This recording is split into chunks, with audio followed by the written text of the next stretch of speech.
안녕하세요. 이지의 이지하게 그리스도인이 읽어보는 노자의 도덕경. 오늘은 도덕경 17장을 읽을 차례인데요. 제가 한번 읽어보겠습니다. 가장 좋은 지도자는 있는지도 모르겠는 자이며 그 다음은 부모 같고 기림받는 자이고 그 다음은 두려운 자이며 그 다음은 업신여겨지는 자이다. 믿음이 부족하면 믿음을 얻지 못할 뿐이다. 넉넉하구나 그 말을 아끼며 일이 잘 풀리면 백성들은 모두 자기가 한 것이라 말한다. 네, 여기까지입니다. 어릴 적에 집 근처에 있던 외갓집이 과수원을 했어요. 그래서인지 사과는 어릴 때부터 아주 질리도록 보고 또 먹었던 것 같아요. 때만 되면 사과가 집에 이렇게 쌓여 있었어요. 그러다가 나와서 살게 되고 자취도 하게 되고 결혼도 하고 또 이제는 외할머니께서 사과 농사도 이제 더 이상 안 지으시고 하니까 사과가 그렇게 비싼 건지 그때서야 알았습니다. 어릴 때는 과수원에서 쓰는 그런 큰 플라스틱 상자 있죠. 그거 하나 가득 해가지고 몇만 원밖에 안 주거나 그랬는데 마트에서 몇 개 들어있지도 않은데 만 원씩 하고 하는 걸 보고 깜짝 놀랐어요. 선물용으로 나온 거 더 비싸죠. 참 사과 귀한 줄도 모르고 살았던 것 같습니다. 쌀도 마찬가지로 가끔씩 고향에 내려갈 때마다 쌀이 떨어졌으면 챙겨주셨는데 마트에서 직접 사니까 왜 이렇게 비싼지요. 게다가 쌀 품질도 영 마음에 안 들어요. 산지에서 도정하자마자 쌓아놓은 쌀을 먹다가 마트에서 그나마 저렴한 거 찾아서 먹다 보니까 쌀 품질이 다르죠. 우리는 항상 잃어버리고 난 다음에 그게 소중한 것이었음을 깨닫게 되는 것 같습니다. 최근에는 특히나 코로나로 달라진 일상 때문에 온 세상이 2년 동안 피곤했죠. 2년 정도가 지난 지금 거리두기는 전면 해제되기는 했어요. 그렇지만 아직까지 확진자는 나오고 있죠. 그런 상황이고 또 다른 원숭이 두창 바이러스가 나타났다는 뉴스 때문에 완전히 안심할 수는 없지만 말입니다. 당시에 거리두기를 하고 있을 때 밖에 나갈 때뿐만 아니라 지하철 안이나 사무실과 같은 실내 공간에서도 마스크를 계속 쓰고 있었죠. 그리고 입국이 금지된 국가가 늘어났고요. 그래서 해외로 나가는 것 자체가 불가능했었죠. 사회적 거리두기를 위해서 많은 모임들이 사라졌고요. 상점들이 문을 닫았습니다. 학교 역시 비대면으로 수업을 진행했었고 각종 행사들이 다 취소됐어요. 종교시설과 실내체육시설, 유흥시설 이런 것들도 운영이 중단됐었고요.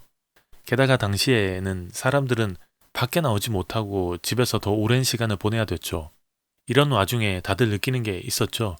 그동안 누리고 있었던 수많은 것들, 그 사소하고 아무렇지도 않았고 당연한 듯 했던 것들이 굉장히 소중했구나라고 말이죠. 하다못해서 집 앞에 잠깐 걷는 것조차도 조심스러웠잖아요. 사람 하나 만나는 것도 조심스러웠고 결혼과 장례 문화에도 변화가 생겼습니다.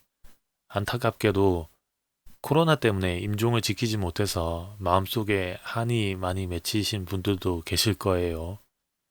얼마나 일상이라는 것이 별것 아니었던 게 참 소중했는지 뼈저리게 느낀 계기가 된 것 같습니다.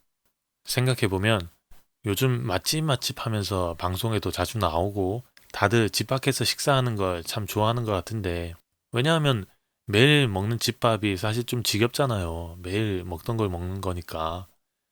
식사 준비하기도 또 번거롭기도 하기도 해서 그런 것 같은데 사실 바깥에서 먹는 게 더 풍성해 보이기도 하고 그렇잖아요.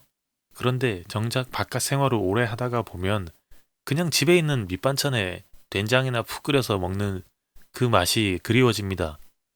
좀 과대 해석인 것 같기도 하지만 우리는 화려하고 거창한 것들을 쫓아서 사는데 그 이유가 무엇일까 생각해 보면 그게 더 편하고 풍성해 보이기 때문인 것 같아요.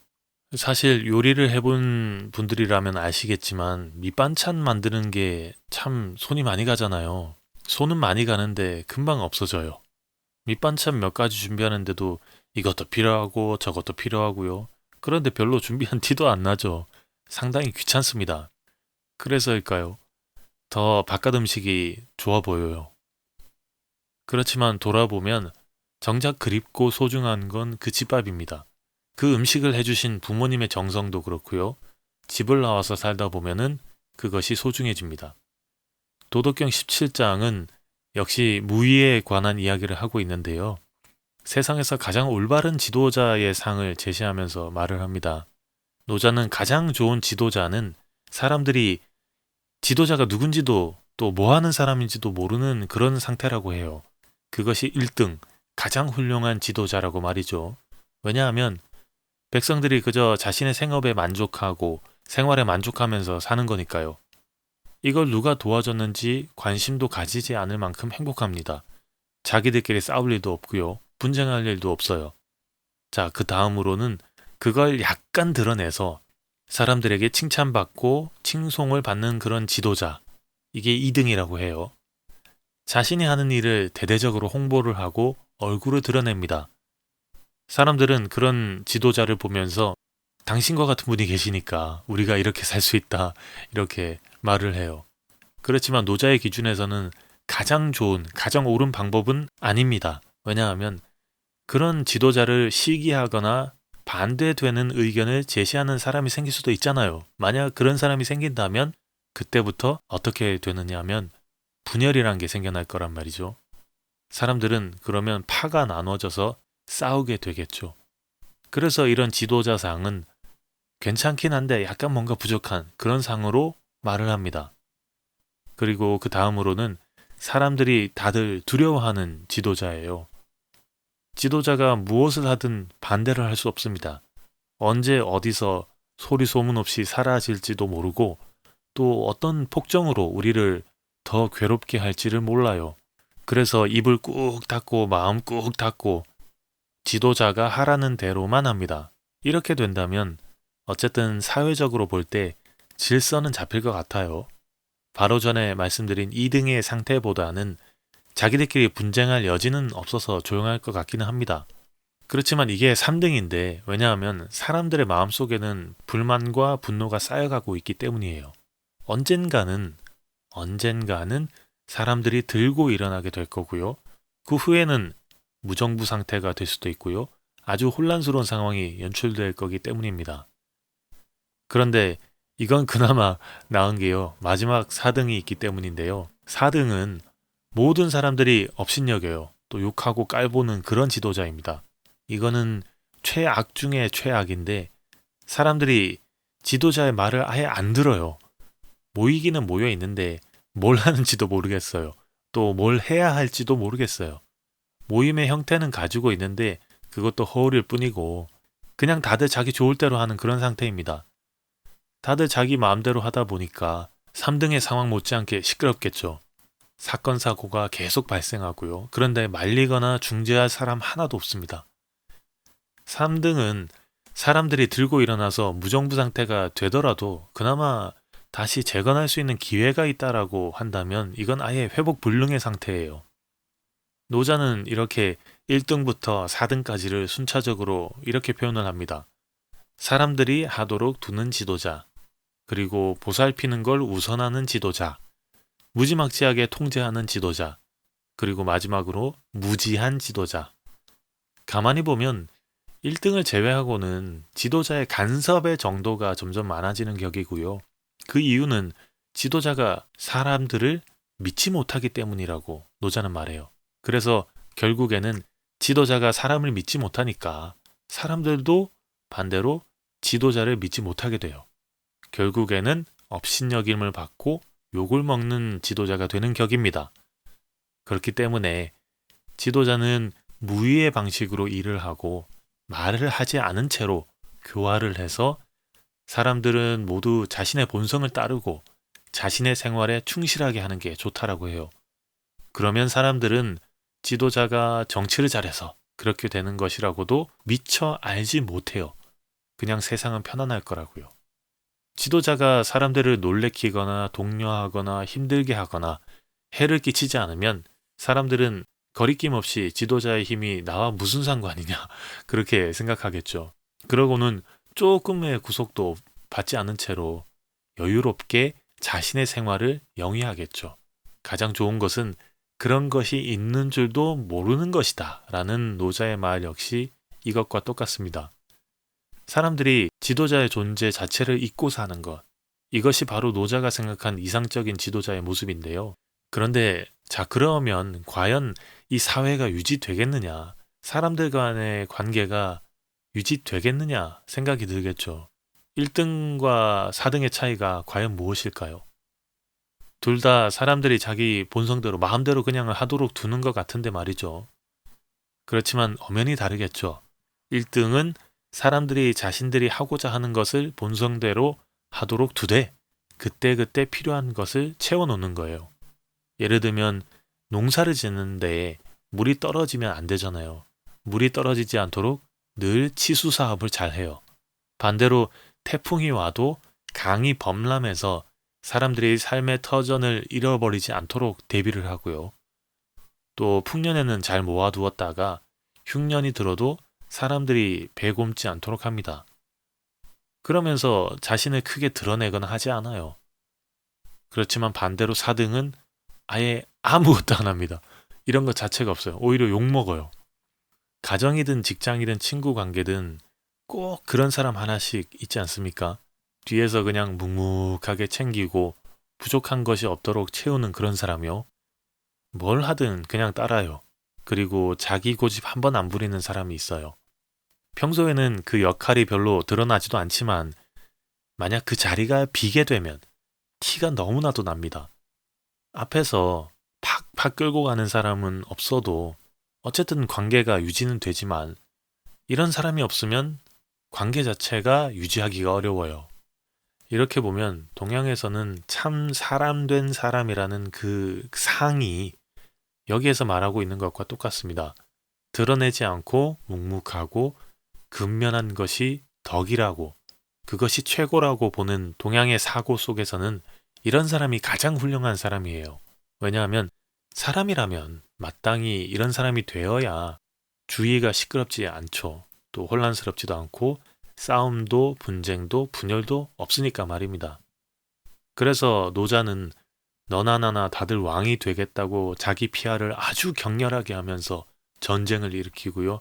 자기를 높이려는 그런 사람이 많은 것을 보면서 이렇게 말을 합니다. 가장 좋은 지도자는 사람들이 지도자가 누군지도 모르는 지도자라고요. 그래서 사람들이 그저 모든 것들이 자신들이 한 것이라고 생각하도록 두면서 그렇게 자존감을 채워주고요. 혹시나 부족한 것이 있나 없나 늘 살피는 지도자가 가장 좋은 지도자라고요. 그러고 보면 예수님이 그렇게 하라고 했고요. 하나님이 그렇게 하고 계신 건 아닌가 싶습니다. 항상 드러나진 않죠. 잘 모르겠어요. 진짜 있는지 없는지 잘 모르겠는데 꾸준히 같이 있다는 거 말입니다.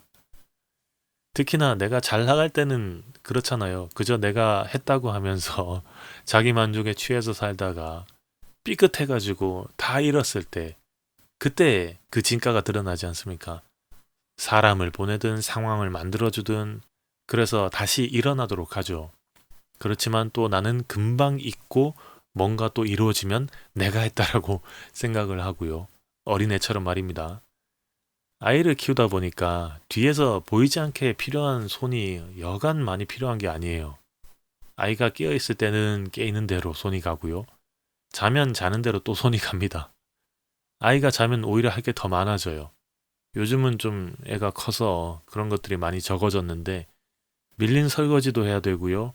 빨래도 해야 되고요. 청소도 하고요. 또 개인적인 일도 좀 해야 되겠죠. 그러다 보면 아예 쉴 시간이 없죠. 그렇지만 애는 모릅니다. 우리도 비슷하겠죠. 하나님은 어쨌든 계속 쉬지 않고 묵묵하게 할 일을 하고 계실 텐데 우리는 모를 뿐이겠습니다. 그래서 우리가 자유로워질 수 있는 것 같아요. 그렇게 살아갈 수 있도록 하시는 것 같습니다. 자, 그걸 아는 그리스도인으로서 어떻게 보고 또 어떻게 살아가야 될까? 이것을 고민해 보면 이 말씀에 참 답이 있는 것 같아요. 누가복음 9장 12절에서 13절까지의 말씀인데요. 제가 읽어드릴게요. 날이 저물어 가매 12 사도가 나와 여짜오되 무리를 보내어 두루 마을과 촌으로 가서 유하며 먹을 것을 얻게 하소서. 우리가 있는 여기는 빈 들이니이다. 예수께서 이르시되 너희가 먹을 것을 주라 하시니 여짜오되 우리에게 떡 5개와 물고기 2마리밖에 없으니 이 모든 사람을 위하여 먹을 것을 사지 아니하고서는 할 수 없사옵나이다 하니. 네, 여기까지입니다. 여기에서 포인트가 이건 것 같아요. 너희가 먹을 것을 주라. 원래 기독교 정신이 그렇게 숨어서 드러나지 않는 은혜를 깨닫고 그 은혜에 감사하면서 받은 은혜대로 사람들에게 드러나지 않게 그대로 하는 것 아니겠습니까? 내 주변 사람, 내가 아는 사람, 내가 만나는 사람부터 그들에게 드러나지 않게 한 공기에 따뜻한 사랑을 주는 게 말입니다. 그렇게 하는 것이 은혜를 베푸시는 하나님께 감사로 보답하는 길이겠고요. 성화의 길이고요. 그것이 하나님이 바라는 세상, 하나님의 나라를 향해서 가는 길이 아닐까 싶습니다. 마지막으로 노자의 말을 빌려서 마무리하도록 하겠습니다. 하나님은 있는지도 없는지도 모르는 분이다. 부모같이 기림을 받기도 하고 두렵기도 하고 어떨 때는 업신여김을 받기도 한다. 그렇지만 믿음이 부족하면 믿음을 얻지 못할 뿐이다. 하나님은 우리를 믿기 때문에 자신이 있는지도 모르게 그냥 둔다. 넉넉하구나. 그 말을 아끼며 일이 잘 풀리면 우리는 그저 모두 자기가 한 것이라고 말한다. 네, 들어주셔서 감사합니다.